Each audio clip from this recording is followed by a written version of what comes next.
دوستان ما امروز در مراسم جایزه سپری توپ 35 نوروز موفق و معروف شهری دوشنبه قرار داریم.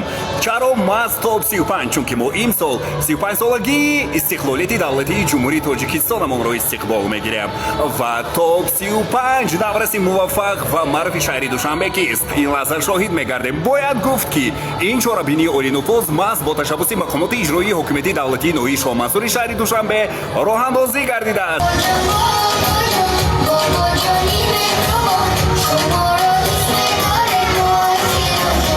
واو با فکرم انا این دخترکان غالب اومده اند. السلام علیکم دخترکان خوشرو، چخیر شما؟ سلامتیتون خوب؟ نام شما؟ آسیا جان. نام شما؟ من آیشه. آیشه بانوی خدا شما دخترکان خوشرو دیپلم جایزه مبارک باشد. توپ 35 بهترینی ما. سلامت باشید. خب درسی چندم میخونید؟ چهارم. شما چی؟ من نیز درسی چهارم میخونم. هر دوتون برابر تفاوت دیگه. خب من همه چیزی گفتنی هستید یا شعر خواندنی هستید؟ بله. ما همه پرورده یک باوریم. کودکانی دامنی یک مادریم. با وفا و با صفا و با نوا زادگانی تاجیکستانی عزیز. آفرین آفرین. خب مرحمت شما؟ وطن چقدر وز شده. آه نباشد. به به. چی بگویم؟ چی توانم که سزاوار و نامت شده باشد؟ به چی به. بگویم که در آن حرف تجسم بنمایم هیجانم؟ چی دیگر تازه بیارم برای آن سفره که قدر و سفارت وطنم بجورد رشته جانم؟ به به. آفرین دخترکان خوشروی ما به شمایان جایزه مبارک باشد. سلامت باشد.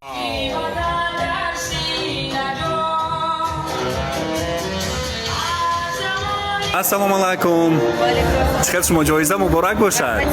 نام و نسب شما؟ من موضوع فرخنده میشم، خواننده صنف 11 مدرسه تحصیلات عمومی رقم 24. فرخنده بانو مبارک باشد. بهترین تشکر خود را به تشکیل کنندگان آزمون توپ 35 نوروز موفق و معروف شهر دوشنبه رسانم که برای ما چنین امکانیت‌ها را فراهم آورد تا که ما سواد خود را و استعدادهای خود را نشان دهیم. بهترین مبارک باشد به شما.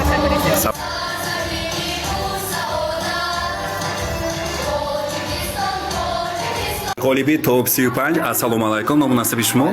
Меня зовут Абдуллаев Идрис. Я занял место в топ-35 детей Душанбе. И... Бехтарин, муборак бошад. Спасибо большое. Дар кадом мактаб мехонед? Лицей иду, барои хонандагои Булояқад. Бехтарин. Чӣ таъсирот доред дар ин ҳол? Ну... Зур, а? Я очень рад, мне понравилось все. Это все, в принципе, я не просто так сюда попал. Это все через труд, через работу. بهترین. السلام علیکم. مبارک باشه جایزه. خیلی خرسند هستید ها؟ توپ 35 نه البته افتخار از. نام و نسب شما؟ من ترمان و اندیرا بانو. اندیرا بانو بهترین. ما شما رو میشناسیم، میدونیم بسیار دخترکی دانش سرشت و دانش دوست با استعداد. خب مرحمت چه احساسات داره، چه گفتنی ها داره؟ این احساساتی من را با سخنان گفتن نمیشود. خیلی احساساتی عجیب بود و من از خود باور نداشتم که من خالی میآیم. سرود خودی شما رو میشنویم. پیامد راست دارد ناز دارد. واه چه خوش. سلامت شیوهی انباز دارد. آفرین. زین آمد روزی نو آغاز دارد. دوشنبه صبح نو پیروزی نو. واه. دوشنبه روزی نو نوروزی نو. دوشنبه صبح نو پیروزی نو. دوشنبه روزی نو نوروزی نو. آفرین. این جیروانه اینقدر صدایتون زیبا در آینده سراینده شده میخواهید؟ بله البته. از صفی چند هسته هم گفته؟ صنف هفتم رو ختم. صفی هفتم. بعدی که ختم کردید کنسرواتوری شما رو انتظار است. سلامت باشید. مبارک باشه جایزه. خیلی زیبا. و دخترکی ما سلام. چه شما؟ این دخترکی خوشروچه ما نام دارن زیبونیسا. جایزه توپ 35 مبارک باشه. رقص کردید اینجا؟ بله. بهترین. سلامت باشید. موفقیت مبارک باشه. چه احساسات دارید در این حال؟ من خیلی خرسند هستم. من باور نداشتم که سزاوار این جایزه میگردم.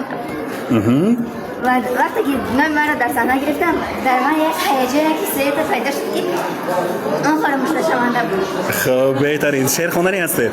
عجب شهری دیوار دوشنبه و حسن زیدی دنیا و دوشنبه سنا قومی و وصفت را سرای دو قلبی تاجیکستانی دوشنبه.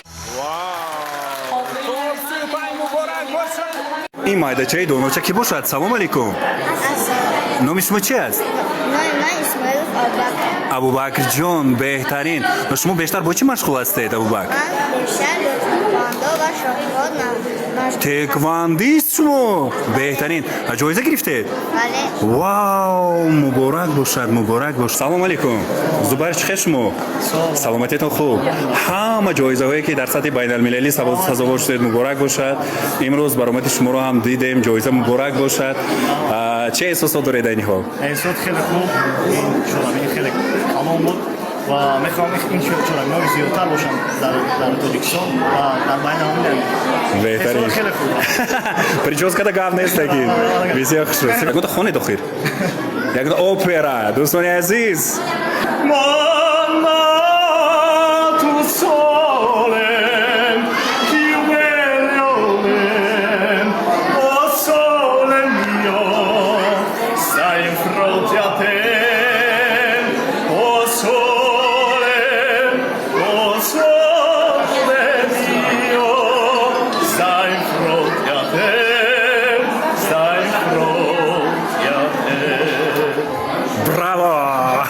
بهترین. زبایر مبارک باش. السلام علیکم. دخترک خوش رو نامتون؟ انیسا بانو در کدام مکتب میخونید؟ بهترین. جایزه مبارک باشد. خیلی زیبا به شما زیبید است. خب مرحمت تاثیرات شما چگونه است؟ خیلی خرسندم شکرانه از اون میکنم که در تاجیکستان سنی استقلال در زیر پرچمی پرافشان تحصیل میکنم زندگی و کار فعالیت می‌نمایم. همش با دستگیری های اساتید صلح وحدت ملی محترم پیشوای معظم ملت رئیس شهر دوشنبه رستم امامعلی میباشد که برای ما جوانان چنین چاره‌بینی‌های فرهنگی و فراغتی را و چنین آزمون‌ها را فراهم می‌کنند که ما خوانندگان بالیاقت در این آزمون اشتراک نموده سازمان جامعه نمایندگی صلح و وحدت دائما در تاجیکستان من است.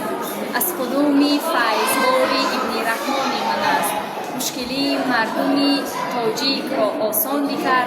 این همه از بحر ما امامعلی رحمان می‌کرد. زیر شعاری هر وقته پیشوای معظم ملت تاجیکستان با پیش بهترین سلامت باشید همیشه دویمو موفق باشید انیسا بانو روزگاری آباد در آینده چی شدن میخواهید کدام کسب را انتخاب حقوق شناس و بهترین الهو به آرزوهایتون برسید سلامت باشید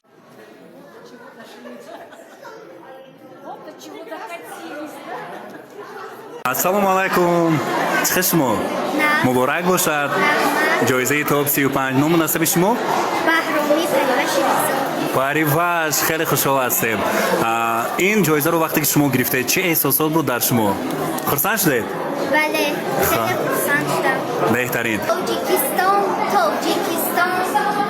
میکنم شکری همون بسیاری میکنم شکرانه از آزد و از آزادی از تو من ثروت نمیخواهم وطن هستی بس است با پس و عمرت برابر زندگی کردم بس است واو بهترین پریواش مبارک باشد به شما جایزه توپ 35 همیشه موفق باشد اینو سیفی چند میخونم گفته سیفی سیوم در کدوم مکتب در گیمنازیوم رقم 2 بهترین همیشه موفق باشید